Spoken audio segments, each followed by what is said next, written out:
whether you have PCOS or like a super regular cycle, in quote marks, you're not going to be able to use an algorithm or a prediction to figure that out. So fertility awareness, natural family planning, it's a method of cycle tracking where you look at your unique bodily biomarkers. And through that, on any given day, whilst you're collecting this data from your body, whilst you're observing your bodily signs, you're able to be like, okay, this is where I'm at in my cycle. Am I fertile or am I infertile? Welcome back to the PCOS Holistic Coach podcast with me, Dr. Ami Patel, pharmacist, fellow sister, and coach. This podcast is an easy to listen to resource for your busy on-the-go life. You will learn how you can live a healthier and happier life with PCOS from real conversations about managing PCOS and the symptoms with amazing guest speakers. All right, welcome back everyone to the PCOS Holistic Coach YouTube channel podcast. Really excited to have a guest speaker, Juspreet, all the way from the UK, joining us today to share her knowledge and expertise on natural family planning. A little introduction about Juspreet. She is Juspreet Kaur is a fertility awareness educator who centers otherised folk around her work as a Sikh Panjabi woman. Juspreet is fully aware of how challenging it can be for brown folks to speak about sex, fertility, menstruation, and contraception whilst centering empathy.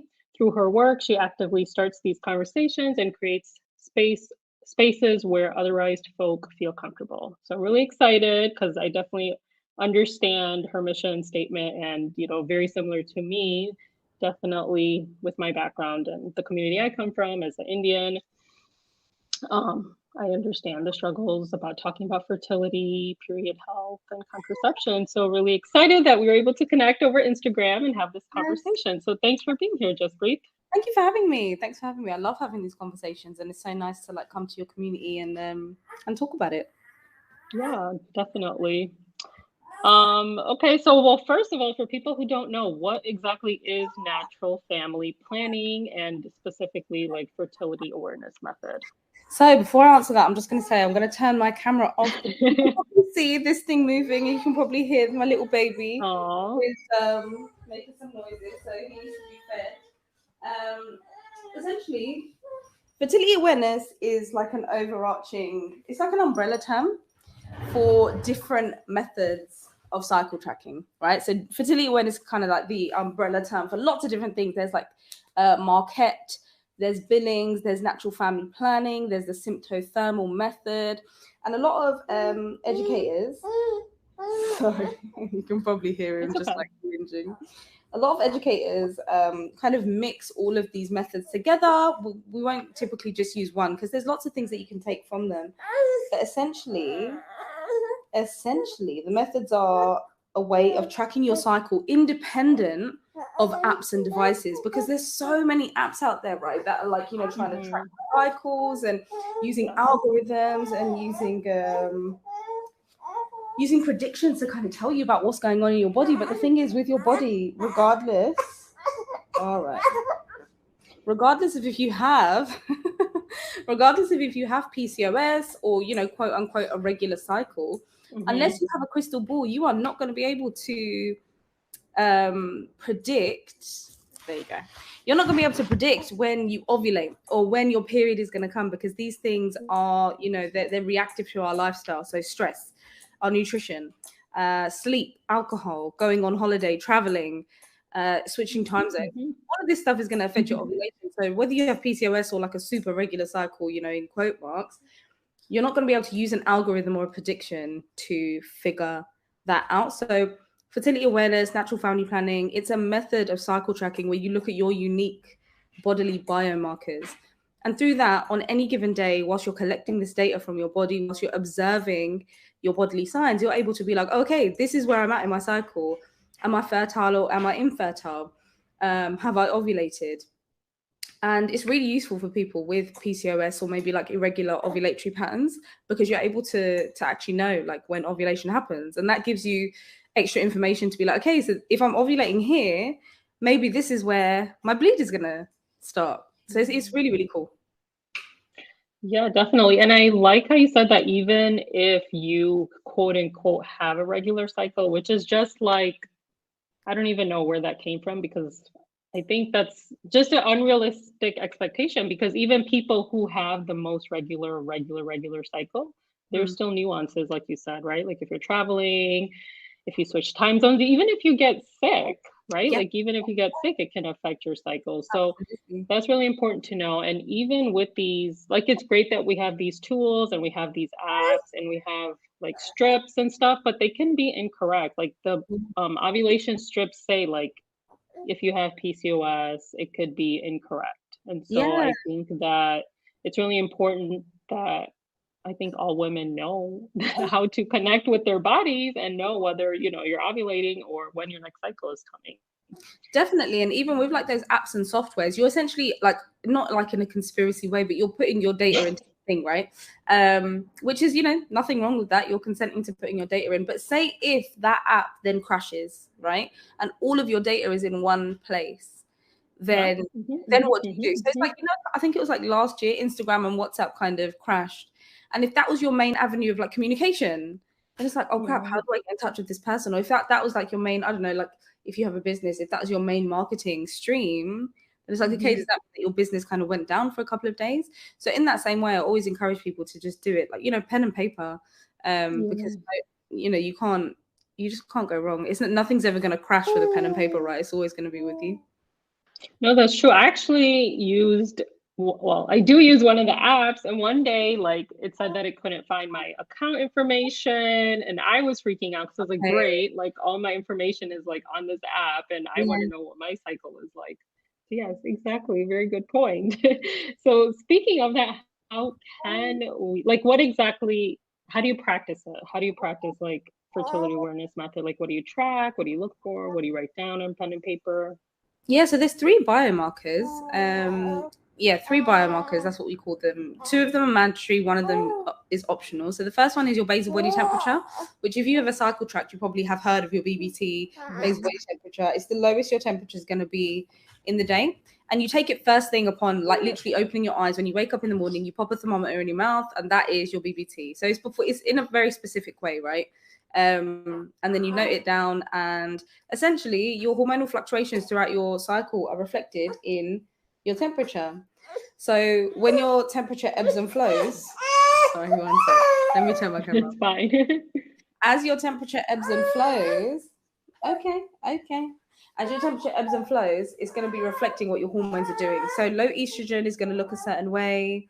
High progesterone is going to look a certain way, and that kind of indicates what part of our cycle we're in, because obviously once you've ovulated, progesterone rises, so does your BBT and things like that. So the first biomarker is your basal body temperature.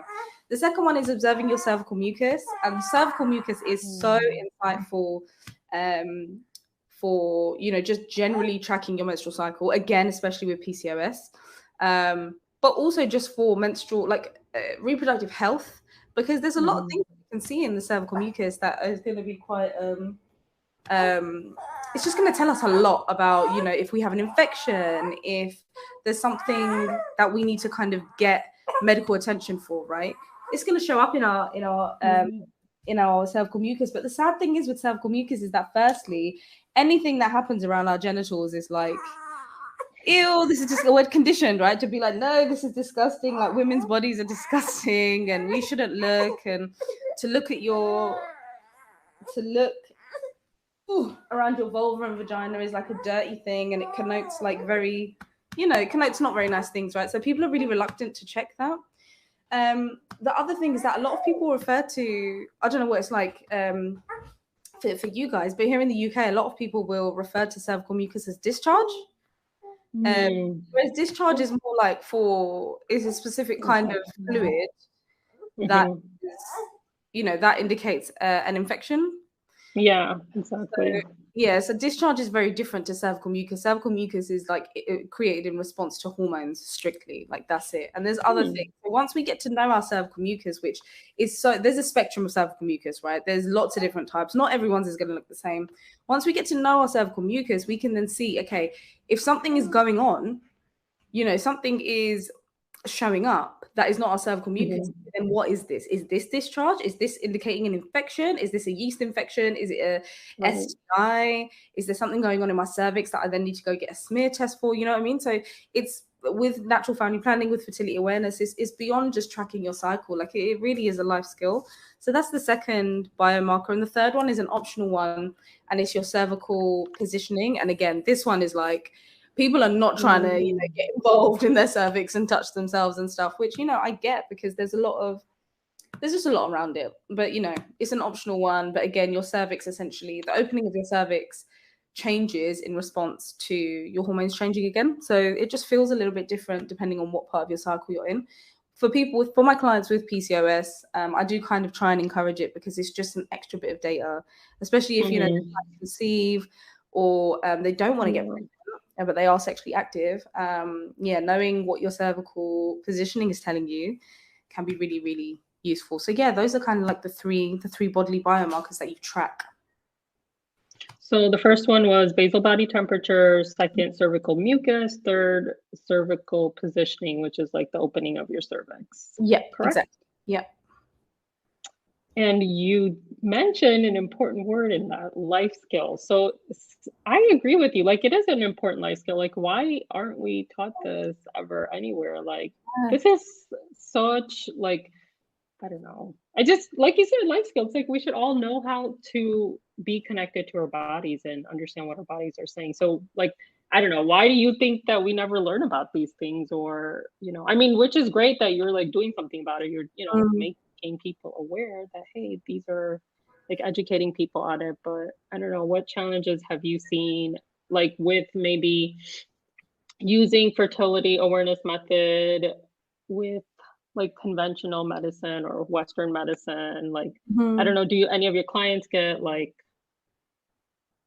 challenge, or people, like, their other doctors and things, like, questioning like why they're doing this or anything like that, or do they support it, just from your experience that you have? So gynecologists and obstetricians, I find that they're really like anti-fertility awareness, because they're not taught about it, right? Then they're not taught about. So the guidance in the UK currently on the NHS, so the National Health Service website, and like if you go to a doctor as well, they'll tell you this. If you're trying to conceive, the guidance is have sex every 2 days, like just every 2 days, doesn't matter like where you're at in your cycle, just have sex. Oh gosh, People that's come horrible. to me, they're like, I'm exhausted, like me and my partner are exhausted, like this can't be it. And I'm like, girl, it is not it. that is not it, right?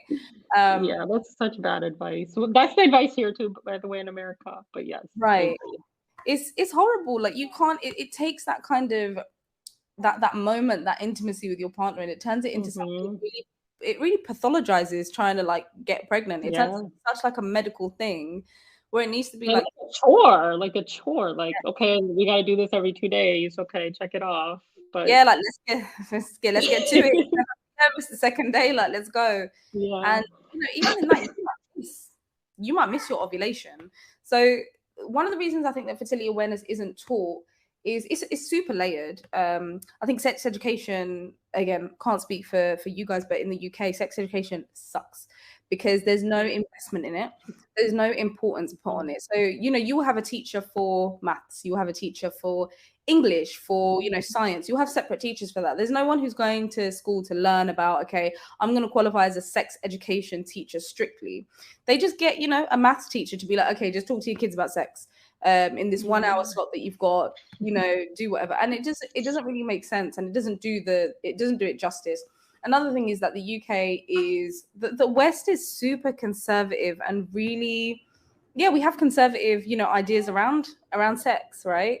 And that kind of feeds through to the syllabus. So it's really rooted in shame. The little sex education that we get is rooted in shame.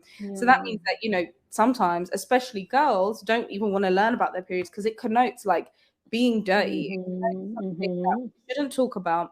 And a lot of the times people will say it's like a Panjabi or an Asian or an Indian, like, backwards thing. But we actually internalize those norms after colonization. It's a very British thing to not talk about sex. Like, we come from an area where the Kama Sutra was created, right? Like, I don't think that's something. Yeah, that's a good point. A very good point. And then when I speak to my grandparents, who were around before colonization, their view on periods and bras and like, sex and stuff, they're very open about talking about this kind of stuff. My grandma refuses to wear a bra, and I love that. Like, I stopped wearing a bra, but I love this. Like, I don't want to wear a bra. Oh my God, that's awesome. And she talks so openly about, you know, periods and birth and labor. Like that was something that like I really took away from her. But then our generation who kind of live in the West, we're more a bit like we've internalized these more conservative norms and conservative way of life because we live here, and it can be quite difficult to do it. But I think, yeah, the reason that it is, you know, we don't learn it is like, yeah, that's a part of it. And then patriarchy is another part. So like conservatism and also patriarchy, like just, you know, if men were having periods, there'd be so much money invested into this. But they don't. We just have to crack on and get on with it and figure it out. Figure out this life skill in whatever way that we can.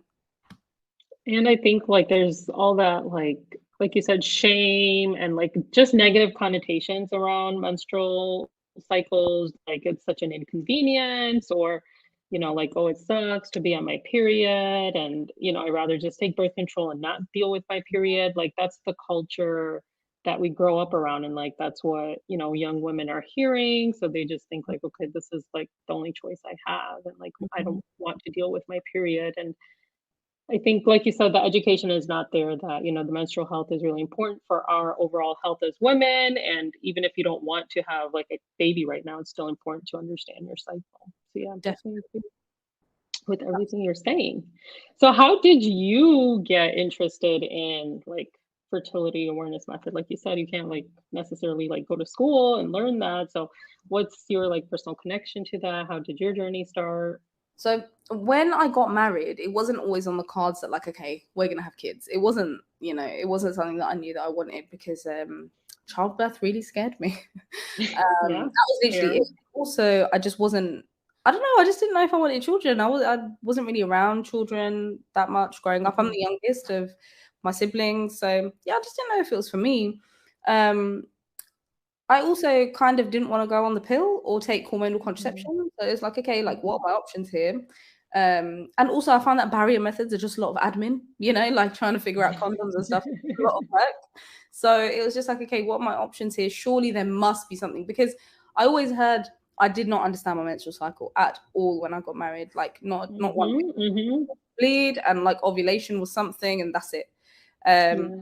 What I did figure out is that, okay, ovulation is when you're fertile. Okay, cool. So if I can kind of avoid that, so then I started to look into that, and then, you know, I found a book, which is Tony Welsh's book. Oh my gosh, it has completely slipped my mind what that book is called. I'm still in baby brain mode, but it's by Tony Welsh. Taking Charge of Your Fertility. That's what it's called. It's like one of the most well-known books in fertility awareness. And I got that book and I read it, and I was like, okay, like, you know, let me see if this can work then. And it was a big risk because I taught myself like an unqualified, you know. Can you hear me? Oh, yeah, I can. Hold on. They're just saying that they might do the fire alarm. Okay, sorry, you could keep going. So you read this book. Read this book, put it into practice, because I was like, okay, like if this is telling me that I'm not fertile all the time, let's figure this out. And for a year, I didn't get pregnant. Again, that was a big risk because I was teaching myself, and that's not something that I recommend like at all, because it can go a bit pear-shaped. But it worked for a year. After a year, our family planning goals changed. And then I was like, okay, so if I can track that way, surely I can track the other way, right? Like if I'm tracking and avoiding sex on those days, surely I can do it the other way too. And then that happened. And the first time, you know, we tried to get pregnant, we got pregnant. And yeah, so that is kind of my personal connection to it. And then when I was 6 months pregnant, in March 2020, lockdown hit, I was actually training to be a natural family planning teacher. Amazing. I qualified just before I gave birth.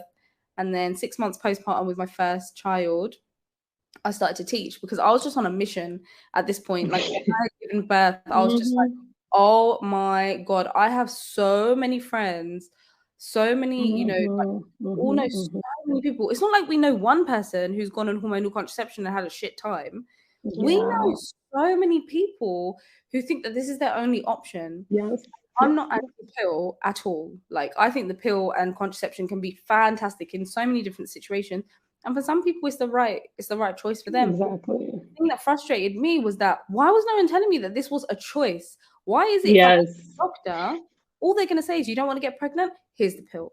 I don't want that. I Option. agree. And if we are cyclical, this needs to be an option. So that's when I was aggressively on a mission.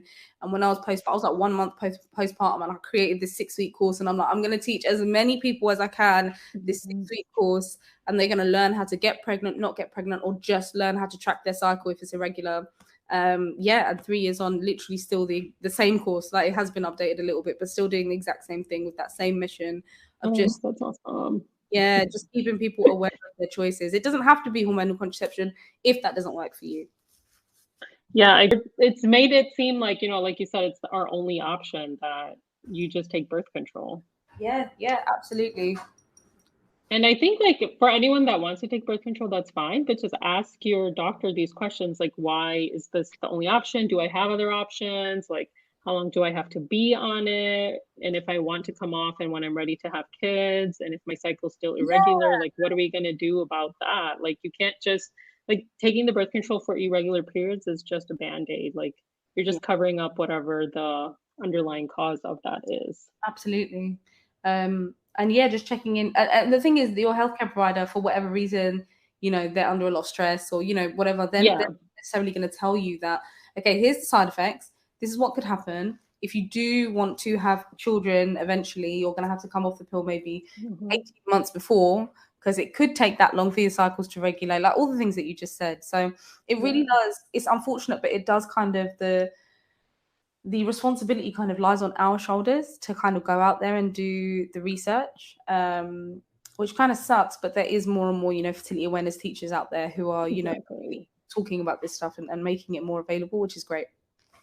Yeah, no, I love that you just turned this whole, like, problem that you had in your life, and then you just turned it into something to help educate others. So that's really amazing. I love that. Also, I forgot what I was going to say. Oh, you mentioned that the first year you tried it, and you don't recommend people kind of just do that willy-nilly. So what is your recommendation? Like, if somebody does want to start, practicing this, like, do you recommend maybe they use another form of contraception until they learn how their body is working? I mean, other than birth control, obviously, but like barrier methods maybe, but something that doesn't affect the hormones. But yeah, what are your recommendations, or working with someone that can teach them and guide them? What are your recommendations on that? Just get a teacher. That is like literally the best. That book that I mentioned, Taking Charge of Your Fertility, a book is going to be, at the time of writing that book, the author might miss something out, or the research changes as well. Your teachers are always going to, a good teacher should keep up to date with the research. And I definitely do. Like, I've retrained, I retrain like every year in different modalities, just so that I can cover each thing. I'm also part of different networks of fertility awareness teachers, so that we can bounce off each other and share the latest research. It's a very unregulated space, so a lot of people can kind of work in this space and be unqualified. So just make sure that you have a qualified teacher. Go to you can go to the Natural Family Planning Teachers Association website, and there's a list of accredited teachers. They may be, and it depends on what you want. Is it someone that you want face to face, so someone that's local to you? Are you cool to go on Zoom? Do you want like a self-paced course? Do you want someone to actually teach you through it? Do you want the aftercare of like, okay, I'm going to start doing it, can someone take a look at my charts, which I also recommend, because it does take around 3 cycles to kind of get used to the method, especially if you're using it for contraception. So yeah, my recommendation would be find a teacher who suits you. Yeah, and I think it's great to have the book and the courses and all that, but sometimes each person is individualized, and you might have different challenges that come up, right? So having a teacher, one-to-one guidance is really helpful in navigating the challenges that come up. Yeah, definitely. I agree. And then, so what are the stats on the effective rate compared to other contraceptive methods? So that's really interesting. On the NHS website, I'm just going to pull it off because I don't remember it off the top of my head, but I was reading this morning.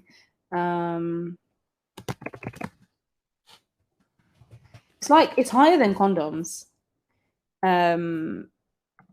which I found really interesting, because the way that even like doctors will talk about it is like, oh, you know, risky, like you shouldn't be doing this, but the effectiveness is better. Yeah, that's Um, what I'm asking. so it is okay. I can't find it, but it's like either 99.4% or 99.6%, something like Oh, that. okay. One of those two figures. It's 99.4 or 99.6% effective. Um, And the good thing is that, like, yeah, there's no admin of like the barrier method, like having that ready. And then also there's no like side effects from hormonal birth control. And it also kind of, if you are in a partnership, it affords the responsibility to both people, because you're both like in on this. The responsibility doesn't just fall on the woman's head, which is really quite unfair. Um, but yeah, it's got a higher efficacy rate than like any other contraceptive method, which is so funny to me, because healthcare providers will never suggest, you know, if you don't want to get pregnant, like take, oh, this is an option. Yeah, but yeah, it's super effective. Yeah, that's really good to know. And I like, yeah, you said, I think, partnership, communication, right? Like you have to let your partner know, like, hey, if we don't want to get pregnant, but this is the time I'm ovulating, we shouldn't have sex right now, basically. So I think all of that, like you said, it's a partnership, a lot of communication involved with that. Yeah, And the responsibility falls on both people, which is how it should be, because it takes two people to make a baby, right? definitely. And speaking of ovulation, so just so everyone knows, I know we kind of like touched on that. So it's such a short period that women ovulate. So what is that time range again? And yeah, just to briefly mention that.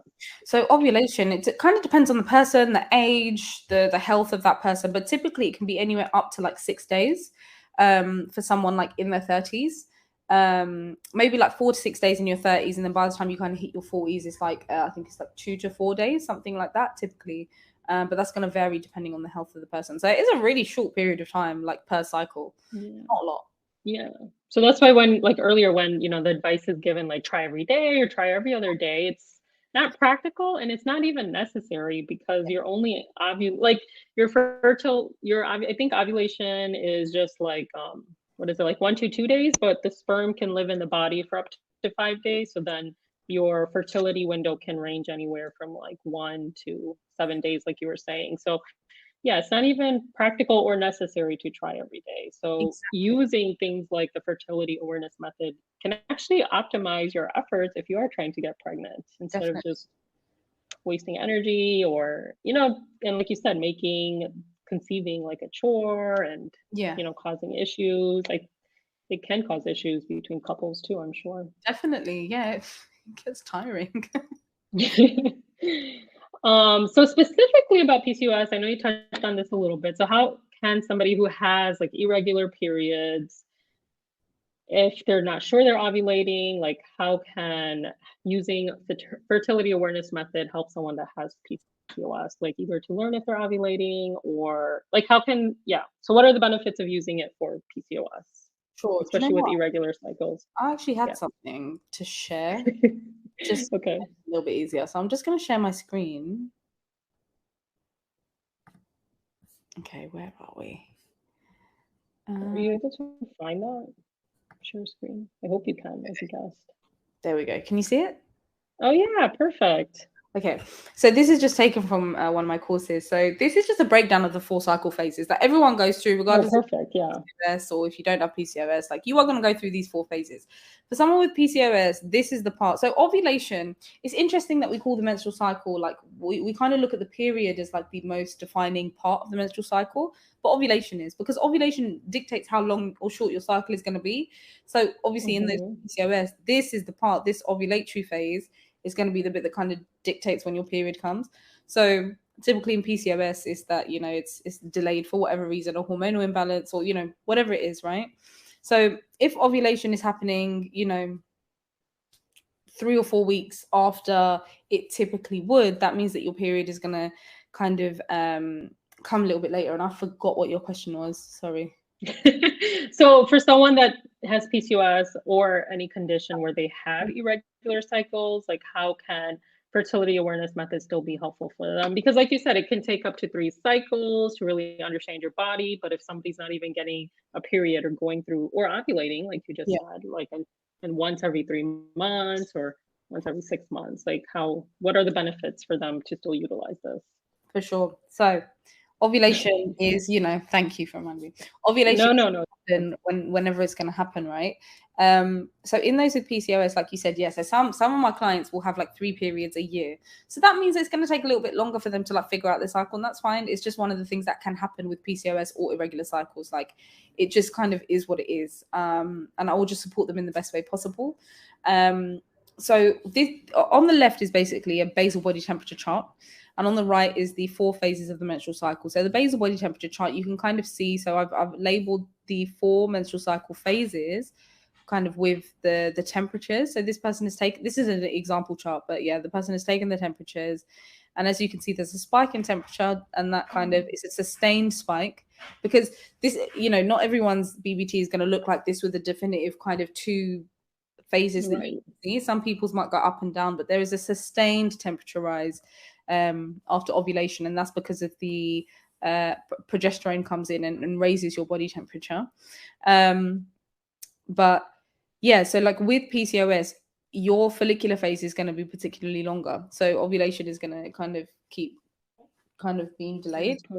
But you can see, like, even in those with PCOS, even if your cycle is 3 months, you're going to be able to see when ovulation happens. Now, the reason this is so important is, firstly, if you want to get pregnant, to track your ovulatory phase is really important. And also, if you're sexually active and don't want to get pregnant, again, you can abstain during that time very successfully using this method. The other thing is that this final phase, the luteal, sorry, I can hear my son in the garden. Don't know if you can hear him, but it's really loud. The luteal phase, which is the final phase after ovulation. So this is the phase between ovulation and between your period, yeah? This phase is usually really stable in length for everyone. With PCOS, is this part that is kind of affected, the follicular and the ovulatory, where your hormones, where your estrogen is trying to, get you to ovulate, but it's not quite working. Here, the luteal phase is going to be typically like, between 10 and 16 days in length. Anything less than that can indicate a potential fertility issue, like if there isn't enough progesterone in the body, that's what that means. So if your luteal phase is less than 10 days, but that's like a different topic. But yeah, so say if you have a luteal phase that is 13 days every single time, even though you have PCOS, even though your period and your ovulation is going to be at different points, in each month or each cycle, your luteal phase is going to be stable. So if you can then learn how to track your ovulation, you're going to be able to track when your period is going to come. Because once you confirm ovulation, you then just count 13 days from this day. Okay, I know I'm going to come on my period. And that is a big thing for people with PCOS, not knowing when their period is going to come. Like, that's what I found with my clients. I don't know, like, if you found the same, but yeah, like that just that unknown of like, when is this bleed going to come, and then getting caught off guard, and then like, yeah, it's just kind of sucks. But this gives you that insight to that, which I think is it's really, really important. Yeah, definitely. I think it's just like, I think with like PCOS, a lot of times people just feel like PCOS is controlling them, and like they don't have any control over anything that's happening with PCOS in their body. But I think this is one way that you're saying that you can take some of that control back, have that understanding that, like, instead of fighting with your body, you can actually understand your body and work with your body, right? Like, if you know that you're ovulating, then you're gonna get that bleed in like about 13 days. Yeah. So I think definitely this is like a good tool to help people connect more with their body and just feel more in control. Yeah, I agree. Thank you for sharing that. That's really helpful in understanding. I think that those were like all the questions I had. But before we, like wrap up and talk about how people can get in touch with you and learn more about you and your resources, is there anything else that you wanted to mention or cover? I know you mentioned about home birth. I don't know if that's something you want to. Oh, yeah, we can talk about that. I know before you said that you were kind of scared of childbirth, but then you, I think, had both of your children through home birth, right? Yeah. So if you just briefly want to share your experience, and if people want to learn more about that, resources for that too. Yeah, for sure. So yeah, like I think we are conditioned like through lots of different ways to just be scared of childbirth. Like you go out watching TV and films of like a woman on her back screaming, like in lots of pain, and just really negative birth stories is all I ever really heard. And also just human nature, people are more inclined to share negative things. So say if you have like a crappy experience at a shop where the customer service was bad, you're not gonna go and tell everyone, right? You're gonna be like, oh, this person in this shop, I'm never going there again. So I think people are more inclined to kind of share the negative birth stories. So that's kind of all we hear growing up. So that, like, I was absolutely terrified. And also I was just like, how does a child come out? Like, that's a lot. I know. So it was very terrifying for me. But one of my friends, my best friend at the time, when was this, like 7 years ago, she had a home birth. Her pain threshold is like, she doesn't have one. Like, she feels pain from nothing. So I was like, damn, if she can do it, I can do it. Like, I can do it. And then I remember looking at lots of like different, there's so many resources online.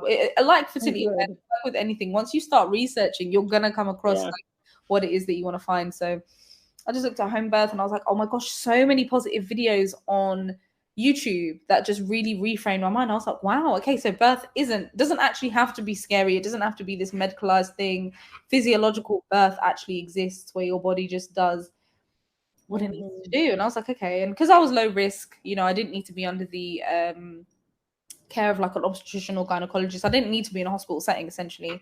So that is where I made the decision. Like, for me, having a home birth is a great decision. And I didn't actually tell any of my family because they were just like, you are insane.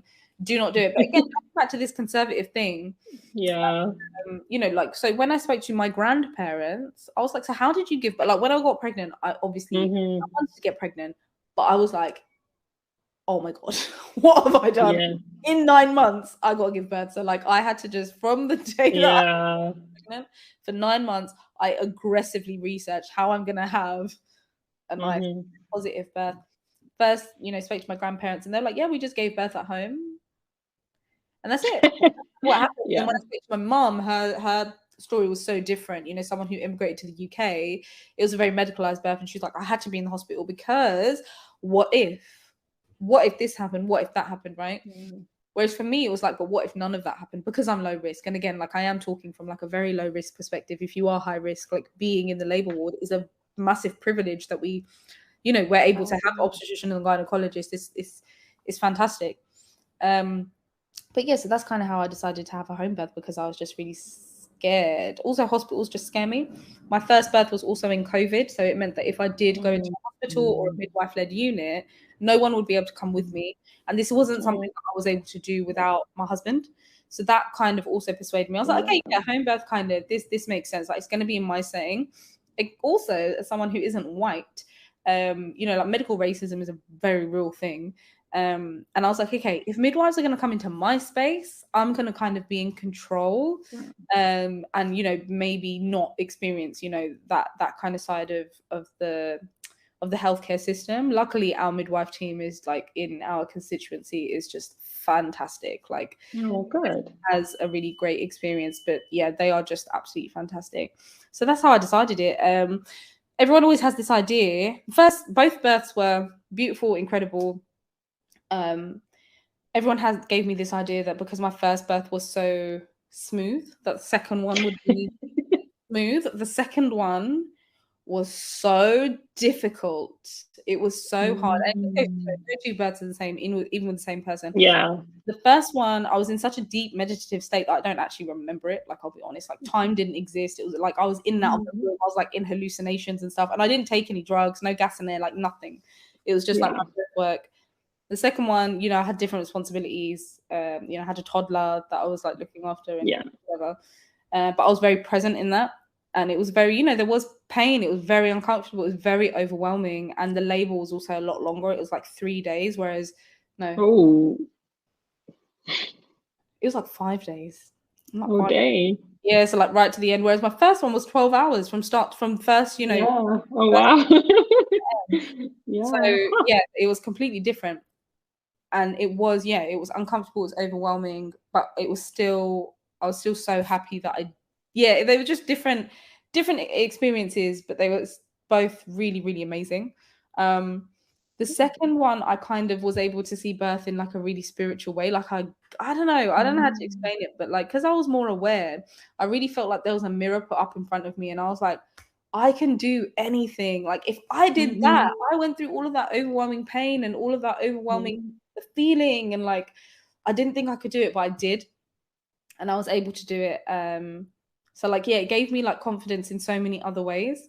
And I just want to also say, like, home birth isn't the only way to have a positive birth. Vaginal birth is not the only way to have a positive birth. Like C-sections can be so positive and so magical. Like there's nothing, having an epidural or having gas and air, just because mine was an unmedicated vaginal birth and it was positive, doesn't mean that it's going to be that way for everyone. My sister had, an epidural and a vaginal birth. She had a fantastic birth, right?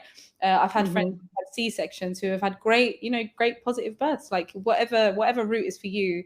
I think the most important thing is that it is your choice, and whatever medical intervention that you have, you're not just told you have to do this because of this and that. Like you are involved in the decision-making process, and I think that goes like before that, right? As well, like when you're speaking with healthcare providers, maybe about PCOS, maybe about your menstrual health, like being an active participant in that conversation rather than just being like, okay, you have PCOS, you got to go on the pill. It's like, no, like you were saying, what's the risks, what's the benefits, what happens if I do nothing, asking those questions is really, really important. But if you are pregnant and maybe, I don't know, thinking about home birth, I'd say look into hypnobirthing. That was the tool that we used. It was really fantastic. Amazing. Well, thank you for sharing all of that. That's really, no, and I really like the platform that I have because I can have these conversations. And the point of my platform is that not to make people think that this is the only way, but to make people aware that there's so many different ways and you just find what works for you, right? Like Western medicine, Chinese medicine, Ayurveda, like all this stuff is out there now. Well, I mean, it's been out there, but just knowing that it exists and finding what works for you. And you can use a combination of all the different things, but knowing that at the end of the day, it's your choice and only you can care the most about your health more than any healthcare provider. And you can be your own health advocate. And then using all this knowledge, asking the right questions and making the decision for yourself and your family that's right for you. Definitely. No, absolutely. I love what you're doing. I love this. Yeah.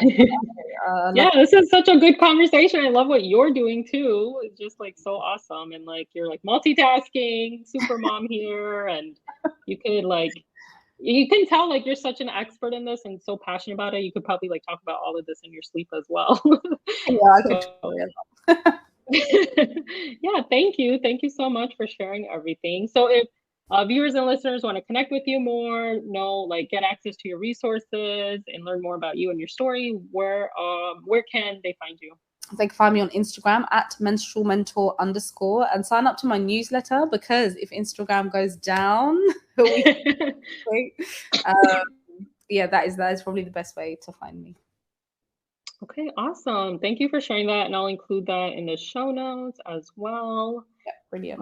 But thank you. Thank you again for being here. I'm glad that we were able to make this conversation work. Thank you for being so patient, like around my schedule as well, like the babies and stuff. I really, really appreciate it, and it was so lovely to have this conversation with you. No, this is like reality, like women, like we don't need to. Like, this is what we do as women, right? You're a mom, you have to do what you have to do, and women should support each other, and we don't need to be like men and like, all of that. But that's a whole different conversation. But yeah, of course, this is really good. And definitely looking forward to more conversations about fertility awareness methods. Yeah, you love it. And just to wrap up, for everyone, be kind to yourself, be patient, and focus on progress, not perfection. I'll see you in the next episode.